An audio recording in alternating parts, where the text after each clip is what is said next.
तो कैसे हैं आप लोग? आई होप आप सब अच्छे होंगे।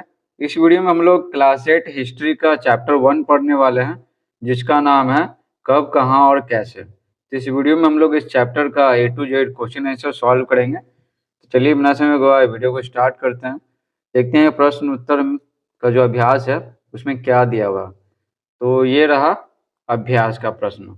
ठीक है, तो क्या बोला जा रहा है अभ्यास का प्रश्न में? रिक्त स्थानों को भरिए। का है पूंजीपतियों का मुख्य उद्देश्य था अधिक से अधिक डैश कमाना।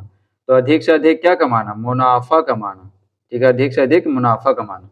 ख है 15वीं शताब्दी में एक नए आंदोलन की शुरुआत हुई जिसे डैश कहते हैं। तो एक नए आंदोलन की शुरुआत हुई 15वीं शताब्दी में जिसे है ना पुनर्जागरण कहते हैं। क्या कहते हैं? पुनर्जागरण। ठीक है, आपको लिखा रहा है, लिख लीजिएगा। मशीनों से वस्तुओं के उत्पादन की प्रक्रिया को डैश क्रांति कहते हैं। तो उसको औद्योगिक क्रांति कहते हैं। क्या कहते हैं? औद्योगिक क्रांति। ठीक है, औद्योगिक क्रांति। डैश में सरकारी दस्तावेजों को सुरक्षित रखा जाता। तो कहाँ रखा जाता? अभिलेखागारों में रखा जाता। अभिलेखागारों में सरकारी दस्तावेजों को सुरक्षित रखा जाता है। अंग है समय के साथ देश और राज्य की डैश सीमाओं में परिवर्तन होते रहते हैं। तो कौन सी सीमाओं में? भौगोलिक सीमाओं में।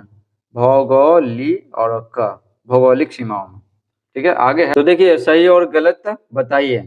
दूसरा है सही और गलत बताइए। का है वैज्ञानिक पद्धति का अर्थ है प्रश्न प्रस्तुत कर प्रयोग द्वारा ज्ञान प्राप्त करना।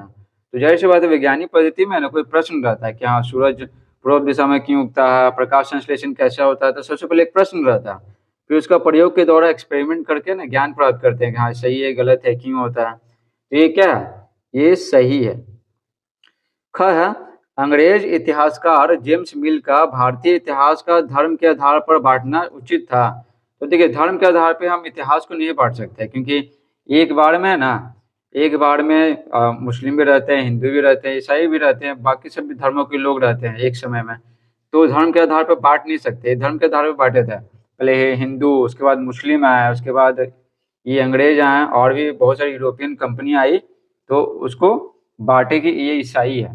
ठीक है, तो पहले हिंदू बांटे, ठीक है, भारतीय इतिहास को। फिर मुस्लिम शासक आए ना बहुत सारे, तो मुस्लिम में बांटे मुस्लिम काल में, फिर ईसाई काल में बांटे, बहुत सारी यूरोपीय कंपनी आई तो हिंदू जब थे, ठीक है, मुस्लिम आए थे तो उस समय हिंदू भी तो थे, ईसाई आए तो उस समय हिंदू और मुस्लिम दोनों भी तो थे। तो किसी इतिहास को ना धर्म के आधार पर बांटना उचित नहीं था। यहाँ हो जाएगा क्या? गलत। उचित था, यहाँ पर उचित था तो हो जाएगा गलत। अमेरिकी स्वतंत्रता संग्राम के बाद वहां के लोगों ने गणतंत्र प्रणाली की शुरुआत की, यहाँ पर नहीं की, तो ये हो जाएगा गलत। घ है ऐतिहासिक स्रोतों से एक आम आदमी के बारे में भी जानकारी मिलती है। तो देखिए बहुत सारे जो इतिहास में जो स्रोत मिलता है ना, किताब है ये सब के बारे में, तो राजा महाराजा उनके दरबार में जो रहते थे ना कवि और लेखक, तो वो उनसे लिखवाते थे जिन युद्धों के बारे में है ना, वो उन युद्धों के बारे में लिखाते थे जो वो जीत चुके थे। ठीक है, तो यहाँ हो जाएगा गलत।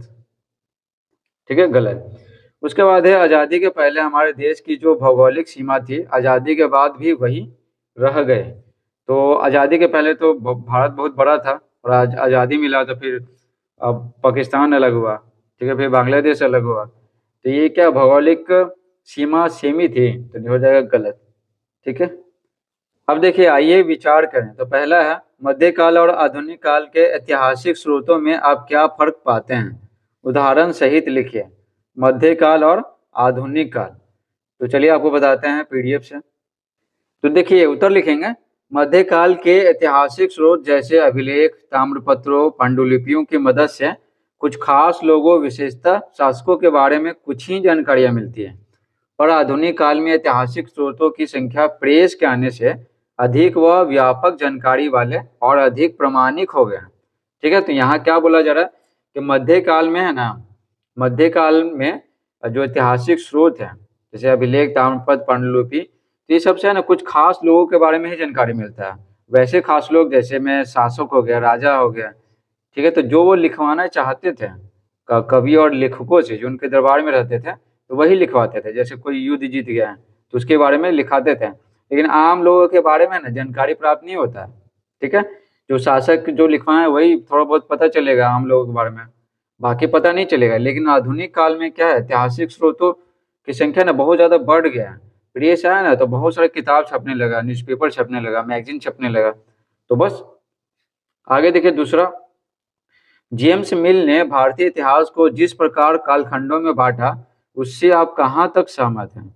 तो देखिए उत्तर लिखेंगे, जेम्स मिल ने भारतीय इतिहास को जिस प्रकार 3 कालखंडों में हिंदू, मुस्लिम और ब्रिटिश में बांटा, उससे हम पूरी तरह असहमत हैं। ठीक है, तो जेम्स मिल है ना 3 कालखंडों में बांटे। पहले हिंदू, भारत में हिंदू रहते थे, फिर अरब प्रदेश से आए कौन, मुस्लिम, जैसे बाबर आया, ठीक है, और सब आया। तो उसके बाद अंग्रेज आया, अंग्रेज और यूरोपियन कंपनियां, ठीक है। तो भारत में अंग्रेज है ना, अंग्रेज शासन करने लगे थे, तो ब्रिटिश, ईसाई, हिंदू, मुस्लिम और ईसाई में बांटा। ठीक है, उसे हम पूरी तरह असहमत है। क्यों असहमत है? क्योंकि किसी भी अवधि का इतिहास समाज के सारे लोगों को एक साथ मिलकर साथ चलने से बनता है। इतिहास है ना सभी लोगों से बनता है, ये नहीं कि सिर्फ कई एक काल में हिंदू है, एक काल में सिर्फ मुस्लिम है, एक काल में सिर्फ ईसाई है, तो ऐसा नहीं है। एक तरह के लोगों से नहीं बनता। धर्म जरूरी नहीं है कि सेम ही रहे। ठीक है, तो समाज है तो समाज सभी धर्म के लोगों से बनता है, सभी धर्म के जाति, ठीक है, सभी धर्म में अलग अलग जाति है, तो उन सभी लोगों से मिलकर बनता है। तीसरा देखिए, तीसरा, सरकारी दस्तावेजों को हम कैसे और कहाँ कहाँ सुरक्षित रख सकते हैं? उत्तर लिखेंगे, सरकारी दस्तावेजों को हम अभिलेखागारों एवं पुस्तकालयों में सुरक्षित रख सकते हैं। ये सरकार के द्वारा बनाया गया अभिलेखागार, ठीक है ना, इसमें सरकारी दस्तावेज सुरक्षित रखा जाता है। बहुत पुराना पुराना दस्तावेज आपको मिल जाएगा, और पुस्तकालय में भी मिल जाएगा। बहुत पुरानी पुरानी किताबें होती हैं, तो वहीं पर सरकारी दस्तावेज भी रखा हुआ रहता है।